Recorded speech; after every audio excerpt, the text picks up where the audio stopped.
याद कर लें। अगर आपको फार्मूलाज आते हैं, फार्मूले आते हैं, तो ये चैप्टर आपका बहुत इजी चैप्टर है जी। देखते हैं, आ जाए मेरे चुन्ने मुन्ने शहजादे। चले जी, शुरू करते हैं। Volume of pyramid, volume of pyramid के लिए फार्मूला आपका इस्तेमाल होगा V is equal to 1/3 base multiply by height. क्या वॉल्यूम ऑफ पिरामिड का फार्मूला क्या है? अब आप बोले मेरे साथ, V is equal to 1/3 base multiply by height. Clear हो गया? एक मरतबा रिपीट करें आप। कर लिया? चलें जी। वॉल्यूम ऑफ कोन, अब वहां पिरामिड के लिए ये फार्मूला था, अब कोन का फार्मूला क्या है? V is equal to 1/3 pi r square H। अब सर यहां तो पिरामिड के लिए तो R नहीं था बेटे, ये फार्मूला ही इसलिए चेंज हुआ है, इसमें डायमीटर दिया गया होगा और रेडियस दिया गया होगा। आपको पता है दो रेडियस हूं तो एक डायमीटर बनता है, वो भी मैं आपको समझा देता हूं सारा। तो फार्मूला रिपीट करें मेरे साथ, V is equal to 1/3 pi r square H। ये हमारा फार्मूला वॉल्यूम ऑफ कोन के लिए कंप्लीट हुआ जी। अब हम चलते हैं base area of triangle. You know better, क्योंकि आप पहले जानते हैं D2 में आपने पढ़ा हुआ है ट्रायंगल को। तो 1/2 बेस मल्टीप्लाई बाई हाइट, ये ट्रायंगल के लिए। अच्छा, ट्रायंगल का क्या मालूम करना है? Base area. अच्छा, अब बेस एरिया ऑफ रेक्टेंगल है। ये देखो ना, ट्रायंगल तो इस तरह होता है ना, ये रेक्टेंगल आपका इस तरह होता है ना, ये देखिए, ये जिसकी दो, ये साइड और ये साइड बराबर होती है, ये साइड और ये साइड बराबर होती है, और इसके अंदर 3 एंगल होते हैं, ठीक है ना, 3 एंगल, इसलिए तो इसे ट्रायंगल कहते हैं। ट्राई एंगल, 3 एंगल वाली जो आपके जो है ना। अच्छा, total surface area of cone, total surface area of cone हम किस तरह मालूम करते हैं? Pi r l plus pi r square. क्या? Pi r l plus pi r square, ठीक है ना। ये हमारा टोटल सरफेस एरिया ऑफ क्या है? कोन का। जब हम कोन का टोटल सरफेस एरिया मालूम करेंगे, क्या? T S A. जब ये टोटल सरफेस एरिया मालूम करेंगे तो फार्मूला लगाएंगे pi r l plus pi r square, ठीक है ना। अच्छा, उसके बाद हमारे पास 6 नंबर पे जो आ रहा है वो क्या है? Volume of sphere. स्फीयर का वॉल्यूम किस तरह मालूम करेंगे? पहले हमने कोन का वॉल्यूम मालूम किया, पिरामिड का वॉल्यूम मालूम किया, पिरामिड का, कोन का। अब हम आ गए स्फीयर का वॉल्यूम किस तरह मालूम करेंगे? इसका फार्मूला है V is equal to 4/3 pi r cube. Pi r cube, मेरे बच्चे क्या लगाते हैं? पाई आर स्क्वायर लगा लेते हैं बेटे, क्यूब है क्या? वॉल्यूम स्फीयर के लिए पाई आर क्या है? क्यूब। अच्छा, अब कुछ चीजें याद कर लें।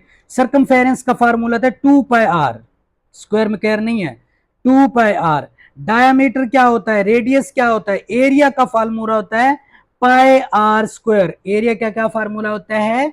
पाई आर स्क्वायर। अच्छा, सरकमफेरेंस, डायमीटर, रेडियस क्या होता है? अब इस सर्कल से समझने की कोशिश करें मेरे शेर बच्चे।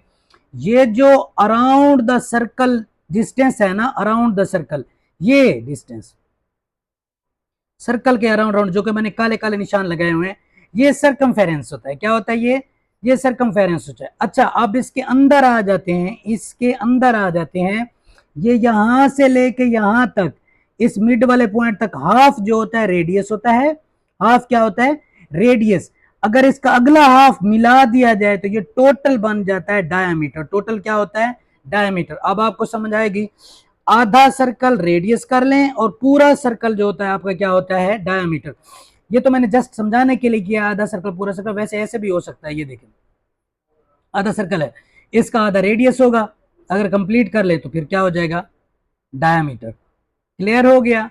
चलें जी, आगे नेक्स्ट फॉर्मूला देखते हैं। अच्छा, यूनिट्स याद कर लें। इस चैप्टर के अंदर आपने कुछ आपको चीजें दी गई होंगी जिनको आप यूनिट्स के जरिए कवर करेंगे। आपको समझ लगेगा कि ये अमाउंट वॉल्यूम है, ये अमाउंट लेंथ है, ये अमाउंट एरिया की है, ये अमाउंट हाइट की है। वॉल्यूम हमेशा सेंटीमीटर क्यूब में आएगा। क्या? वॉल्यूम हमेशा सेंटीमीटर क्यूब में आएगा। क्या? वॉल्यूम हमेशा सेंटीमीटर क्यूब में आएगा। अच्छा, लेंथ सेंटीमीटर में होगी, एरिया मीटर स्क्वायर या सेंटीमीटर स्क्वायर में होगा। इसी तरह हाइट मीटर में होगी या सेंटीमीटर में होगी। अब ये चीजें क्लियर कर लें, ये यूनिट्स हैं। क्या हैं? यूनिट्स जो आपके इस चैप्टर में यूज होंगे, ठीक है ना। आगे आ जाए, सरफेस एरिया ऑफ स्फीयर। बेटे सरफेस एरिया ऑफ स्फीयर, वहां वॉल्यूम का फार्मूला था स्फीयर का, अब यहां सरफेस एरिया ऑफ स्फीयर का फार्मूला है 4πr²। 4πr², मेरे साथ साथ बोलते जाएं, आपको याद हो जाएंगे। अच्छा, सरफेस एरिया ऑफ हेमीस्फीयर, ये स्फीयर है, ये हेमीस्फीयर है, इसका फार्मूला आपने -1 कर देना है स्फीयर में से, तो 3πr²। 3πr², याद रखें, ये 4πr² स्फीयर के लिए, हेमीस्फीयर के लिए 3πr²। क्या? हेमीस्फीयर के लिए क्या है? 3πr²। अच्छा, अब सर आगे है surface area for curved hemisphere. Curved hemisphere के लिए फार्मूला होगा 2πr²। अब याद रखें, पूरे स्फीयर के लिए 4πr² और कर्व्ड सरफेस एरिया के लिए, curved surface area of sphere के लिए 2πr²। इसका हाफ कर ले कर्व्ड सरफेस हेमिस्फीयर के लिए। अगर आप हेमिस्फीयर पे आते हैं, इसमें से -1 कर दें, 3πr²। क्या? याद हो गया? एक मरतबा मेरे साथ रिपीट करें, शाबाश, पढ़ें। 4πr² स्फीयर के लिए, हेमिस्फीयर के लिए 3πr², और surface area for curved hemisphere के लिए क्या? 2πr²। क्या? 2πr²। अब आ जाए, अब ये फार्मूला बुक के अंदर इस तरह लिखा हुआ है, curved surface area is equal to 1/2 4πr²। तो मैंने क्या किया, 1/2 4 को 2 1 जार 2 2 2 जार 4, तो ये 2πr² बन गया। तो यही मैंने इधर लिख दिया, सिंपल कर दिया।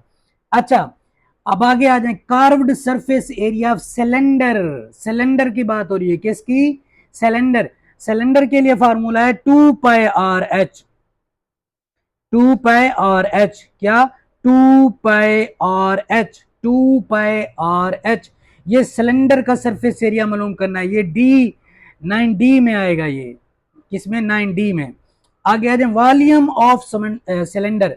वॉल्यूम ऑफ सिलेंडर के लिए फार्मूला होता है πr²h।